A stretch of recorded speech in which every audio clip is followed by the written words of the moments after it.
dengan dana 200 triliun rupiah yang dikucurkan ke Himbara. Begitu kalau kita lihat sisi positifnya cukup banyak. Diharapkan dapat mendorong perekonomian di tanah air. Penyaluran kredit juga jadi lebih banyak gitu ya. Tapi juga ada beberapa hal yang mungkin perlu menjadi perhatian atau perlu dikhawatirkan terkait misalnya bagaimana dengan demand ya. Begitu ketika supply-nya cukup besar. Lalu juga perlu dikhawatirkan terjadinya kredit macet. Tapi juga ada kaitannya juga dengan inflasi begitu ya. Ketika banyak uang yang beredar, dikhawatirkan terjadi inflasi. Ini juga mungkin yang harus menjadi perhatian dari pemerintah.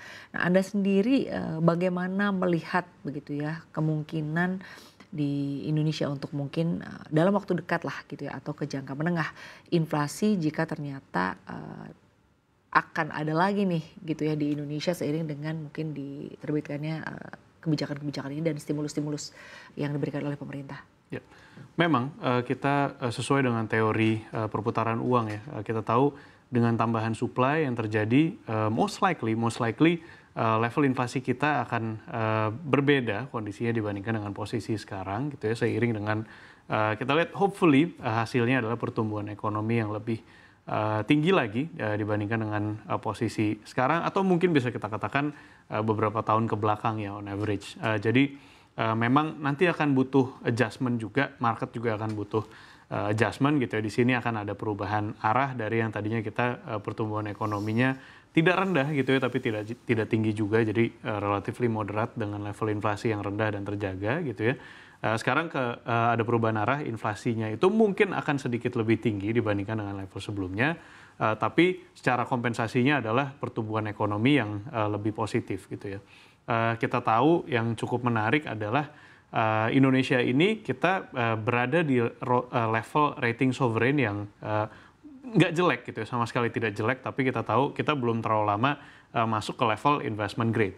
Kita tahu masih ada lumayan banyak ya step-step selanjutnya untuk kita bisa naik kelas, dan salah satu PR-nya adalah level GDP per kapita kita yang masih belum satu par gitu ya, belum on par dibandingkan dengan negara-negara lain yang bracket ratingnya itu di atas kita. Jadi ini adalah salah satu effort menurut kita yang cukup positif gitu ya untuk mempercepat pertumbuhan ekonomi Indonesia ke depannya, sehingga impact-nya itu bisa dirasakan oleh lebih banyak masyarakat. Jadi nggak cuma di pasar keuangan, nggak cuma di pasar modal, tapi the whole country itu akan merasakan gitu aja. Nah, di tengah perjalanan tersebut tentunya ini ya akan ada beberapa challenges atau mungkin tadi yang kita bahas unintended consequences gitu ya. Dan kita lihat sebenarnya sekarang pemerintah sudah cukup mumpuni, sudah punya cukup banyak mungkin aset gitu ya, bisa dikatakan, atau tim yang cukup ahli untuk mengendalikan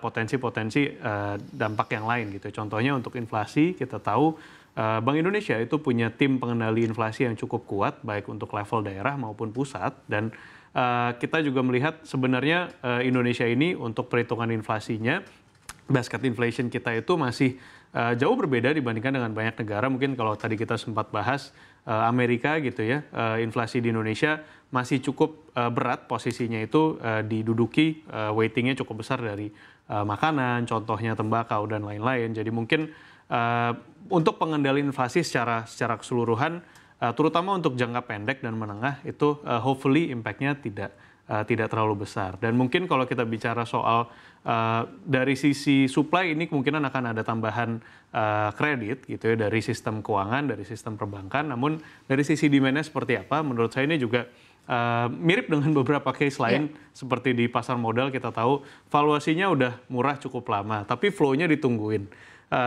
Market masih tunggu gitu. Jadi ini saling menunggu, agak vicious cycle. Dan mungkin kalau untuk kita mengembalikan demand dari level yang kita ingat di kuartal 1, kuartal 2 2025 quite slow dibandingkan dengan beberapa tahun terakhir.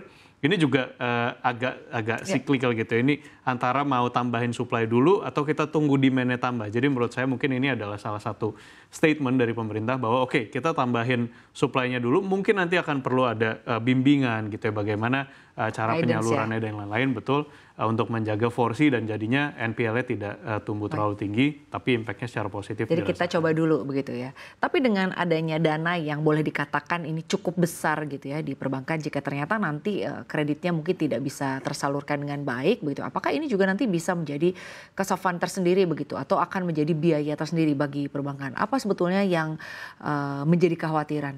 Oke. Mungkin untuk concern biaya, kita bisa breakdown ya dari peraturan yang sudah disampaikan oleh Menteri Keuangan dan kemarin juga didetailkan lagi gitu ya. Secara umum cost of fund itu sebenarnya cukup rendah, kalau nggak salah hanya 4% ya. Atau mungkin kalau disalurkan ke beberapa program khusus seperti koperasi desa itu turun lagi ke level 2% yang akan diterima oleh Kementerian Keuangan atau pemerintah. Jadi sebenarnya kalau dibandingkan dengan cost of fund secara keseluruhan atau market rate itu masih cukup rendah ya kalau kita lihat. Jadi sebenarnya kalau untuk impact ke total cost of fund atau biaya yang dikeluarkan yang dibayar oleh perbankan nampaknya belum ada impact yang terlalu besar. Dan kalau kita bandingkan dengan jumlah total aset perbankan di Indonesia sebenarnya 200 triliun juga tidak terlalu besar gitu. Namun menurut saya yang sangat berbeda adalah message-nya. Kita tahu selama ini uang sejumlah 200 triliun atau mungkin nantinya kalau kita lihat statement dari Pak Menkyu sekarang nantinya seluruh idle money-nya mungkin menurut saya not exactly idle gitu ya, sebenarnya masih dapat bunga di Bank Indonesia tapi agak jauh lah ya trickle down-nya ke ekonomi, tapi sekarang dipercepat dimasukkan ke Himbara. Sebenarnya nanti masih akan ada tambahan lagi, tapi message-nya yang berbeda gitu. Message-nya yang berbeda bahwa oke, sekarang kita all out untuk mendorong ekonomi, pertumbuhan ekonominya lebih cepat dibandingkan dengan level 5%. Dan menurut saya ini seharusnya market bisa menilai positif selama tadi ya resikonya atau dampak lainnya turunan dari hasil penerapan kebijakan-kebijakan terbaru ini bisa di-manage dengan baik oleh pemerintah. Baik, lalu terkait dengan belanja pemerintah, ini juga kan masih terkait ya dengan 200 triliun rupiah ini. Bagaimana Anda melihat ini? Artinya sebetulnya upaya-upaya apa yang harus segera dilakukan saat ini? Oke, memang kita lihat ada beberapa message yang Pak Menkyu sampaikan bahwa akan ada percepatan untuk pembelanjaan dan lain-lain gitu ya. Tapi kita lihat sebenarnya kita masih menunggu hasilnya seperti apa karena kita tahu bahkan Pak Menkyu sendiri, Pak Pur sendiri mengatakan bahwa tidak semudah itu gitu ya mempercepat pembelanjaan dan lain-lain karena challenge-nya juga cukup banyak gitu ya.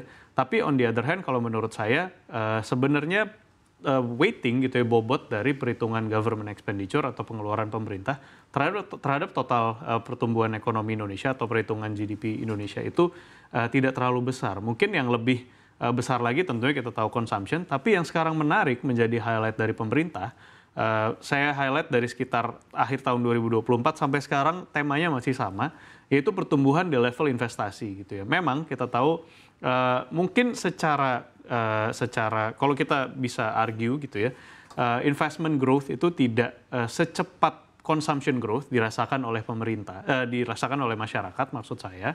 Tapi mungkin kalau kita mau mencetak atau kita mau mengejar pertumbuhan ekonomi yang lebih tinggi dan lebih sustainable ke depannya, nampaknya akan sulit kalau kita terus-menerus mendorong dari consumption gitu ya. Mungkin memang sudah saatnya investment yang porsinya juga sebenarnya masih cukup besar sekitar 20-an% gitu ya dari total perhitungan GDP Indonesia.